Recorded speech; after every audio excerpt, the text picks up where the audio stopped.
Who does mold remediation? In today's video, that's exactly what we're going to be talking about, because odds are you've probably got a couple of connections that are either general contractors or handymen or really skilled tradespeople. And you might be asking yourself, why can't they do mold remediation? Well, in today's video, we're going to be talking about who should be doing mold remediation. You ready? Let's go.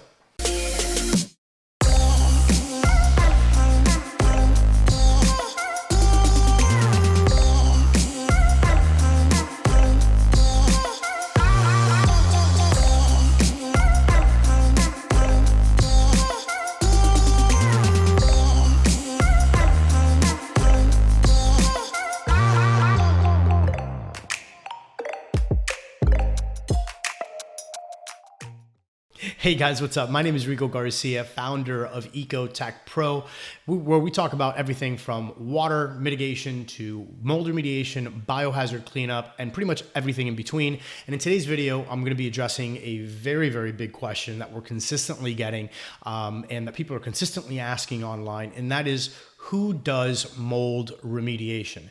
And like I kind of, talked about in the beginning of the video, there's probably a lot of people out there that are very skilled at their trades. Fantastic general contractors, great tradespeople.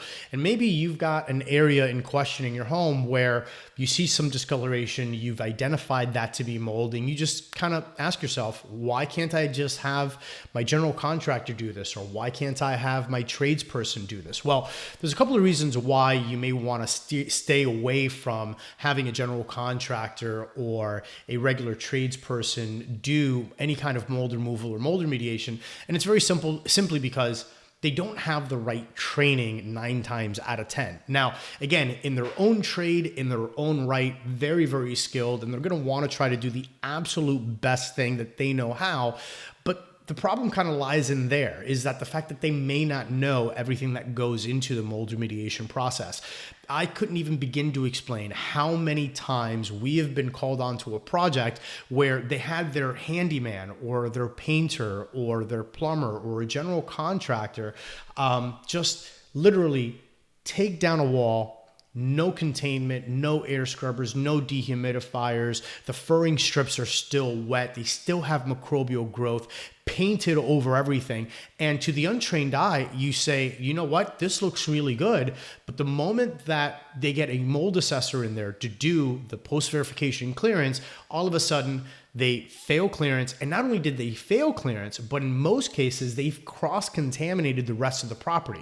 So who should really do remediation? Well, depending on the state that you're in, you're gonna wanna find a licensed mold remediator. For example, like here in Florida, you have to have a state license as well as being certified before you can even get your license.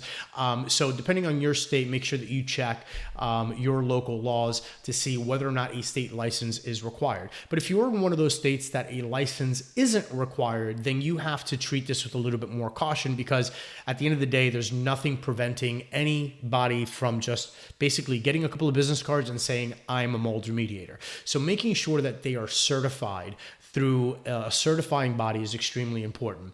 What are some of these certifying bodies? Well, probably the biggest one, the one that's most recognized in the industry, is the IICRC. That's the IICRC. They've created fantastic training, from carpet cleaning to water mitigation to structural drying to fire smoke restoration, mold remediation, trauma and crime scene cleanup, and just tons and tons of very respected trainings and certifications that they offer. So the IICRC probably in the industry would be towards the very top. There's other certifying bodies which are absolutely fantastic, and these would be associations like RIA, which is RIA, as well as Normie, and a lot of other associations out there.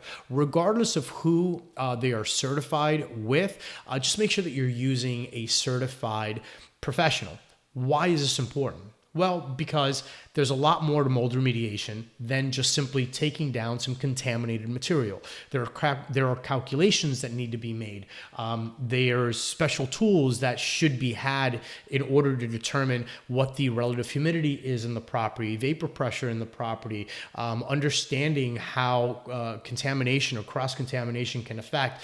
So many different variables that if it's not handled properly, it could really cause not only more structural damage, but could also cause some major health effects, especially if you have a high sensitivity to mold exposure. So at the end of the day, who should do mold remediation? Very simple. Someone who's got the training, the certification, the licensing, and more importantly, the experience to make sure that the entire process is well thought out and, more importantly, going to be done properly and in a safe fashion, not only for you, but for the people that are actually performing the work as well. So hopefully this video gives a little bit of clarification as to who should be doing mold remediation.